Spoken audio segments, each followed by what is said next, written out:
If you've ever looked in your bank account and thought, where'd all my money go? You're not alone. Most people feel sick to their stomach when they hear the word budget.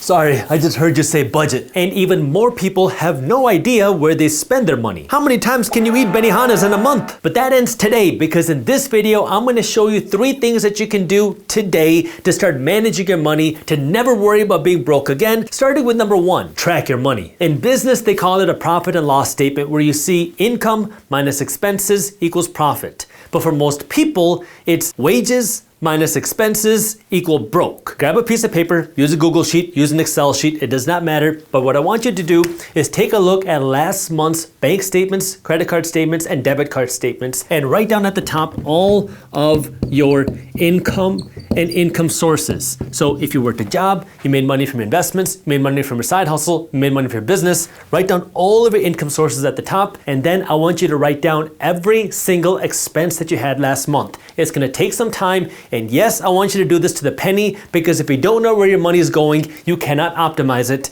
And once you write it down, well, then you can also categorize it by housing expenses, automobile expenses, eating expenses, and things like that. So you have your income, then you write down all of your expenses, and you're gonna do each one. Get your debit card statement, get your credit card statement, get your bank account statements, and write them all out here.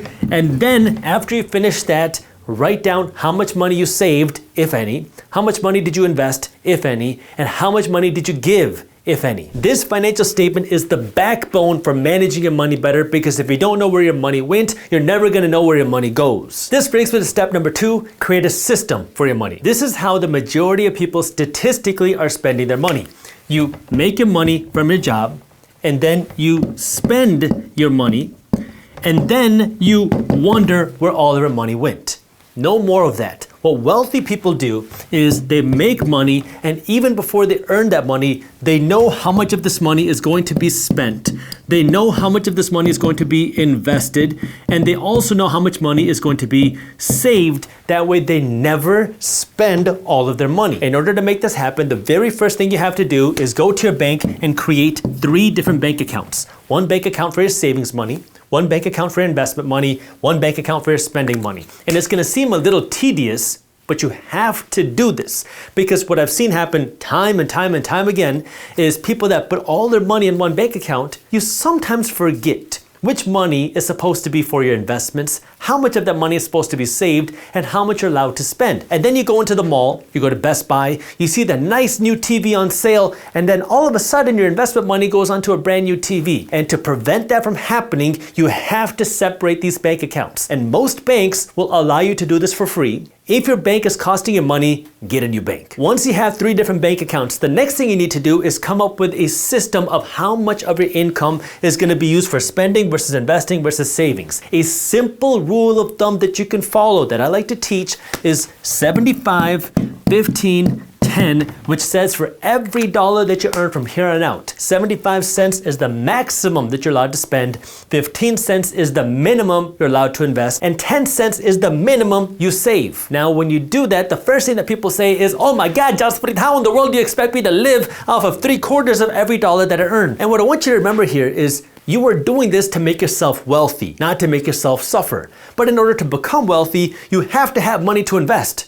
Because if you spend all of your money, well, you're making everybody else rich, and you never get rich. The next thing that I want you to think about is, if the government tomorrow was going to raise your taxes by 25%, what would you do? Well, you'd probably kick, complain, scream, cry, and then you'd figure it out, because if you don't pay your taxes, you're gonna go to jail. And the reason why taxes are so successful in getting paid, especially when you're an employee, is because your government will take your taxes before you can spend the money. Your taxes are taken out of your paycheck directly, so you can't accidentally spend it, which is why I want you to treat this like a tax, which is the last thing that I want you to do: automate this different distribution. When you go and create these 3 different bank accounts, many banks will also allow you to create an automatic transfer or an automatic withdrawal and deposit into these accounts. So if you know how much money you're making, you can automatically create a transfer where money moves from this account to this account to this account to this account. That way you do not accidentally spend your investment money, and you can't accidentally spend your savings money.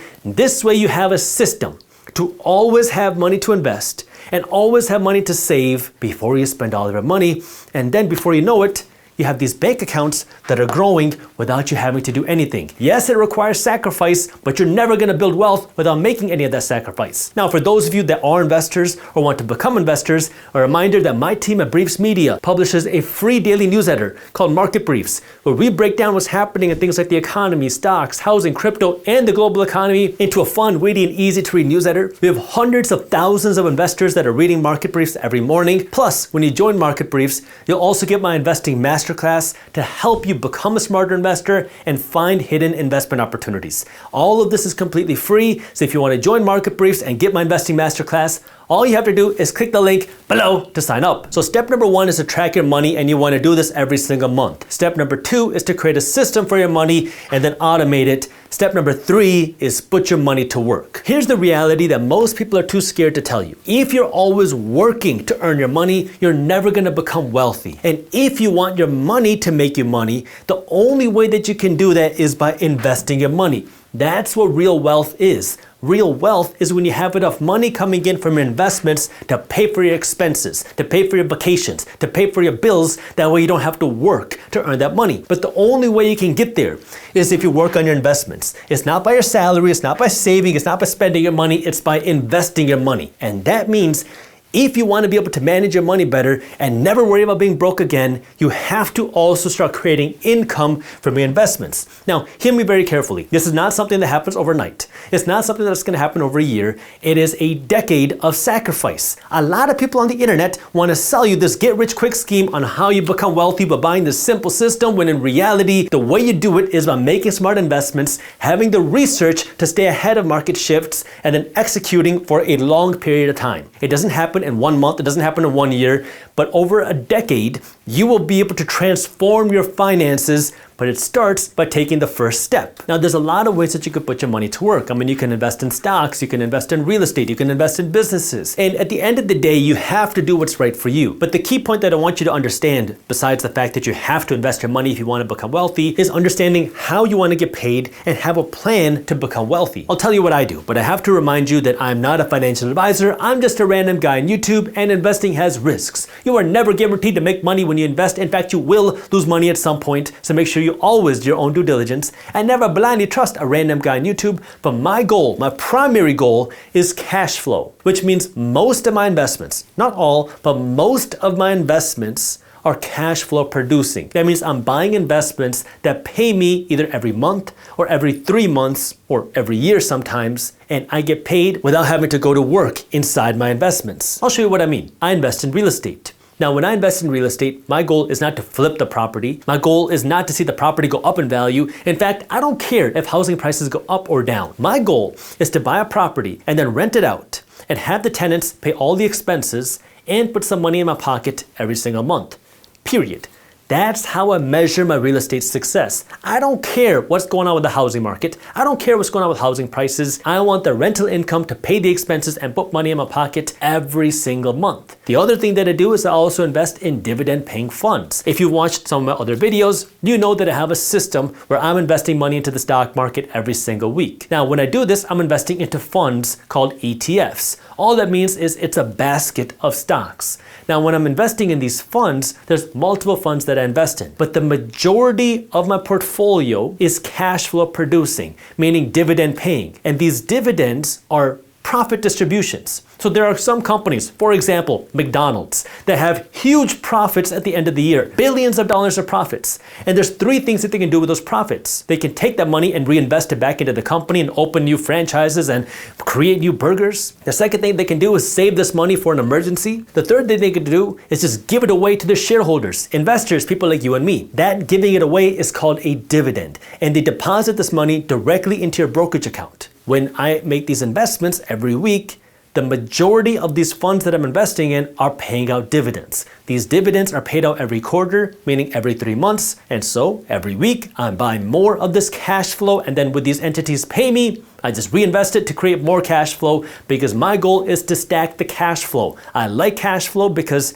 I don't have to sell my investments to get paid, and I can work to slowly grow the cash flow. But the reason why so many people hate it is because it takes a long time to see any success. Again, that's why I call it a decade of sacrifice. It's a decade of working hard to spend less and earn more so you can invest like crazy. And in the first few years of your decade of sacrifice, you're not going to see really any returns. Year 4, you're going to start to see a little bit. Year 5, you'll see a little bit more. Year 6 and 7, now you start to see the impacts of all the hard work you did over the last number of years. Year 8 and 9, now you're starting to see more of the success, and by year 10, you will now recognize where you started. It's a completely different life, but most people don't have it in them to stay committed. But if you really want to become wealthy, it's kind of like becoming healthy. You got to stay committed to the lifestyle. It's not something you do for 6 months. You build a financially healthy lifestyle so you can live the rest of your life without having to worry about money ever again. So if you want to manage your money and never have to worry about going broke again, the number 1 thing you got to do is you got to track your money. Number 2, create a system for your money. Then number 3,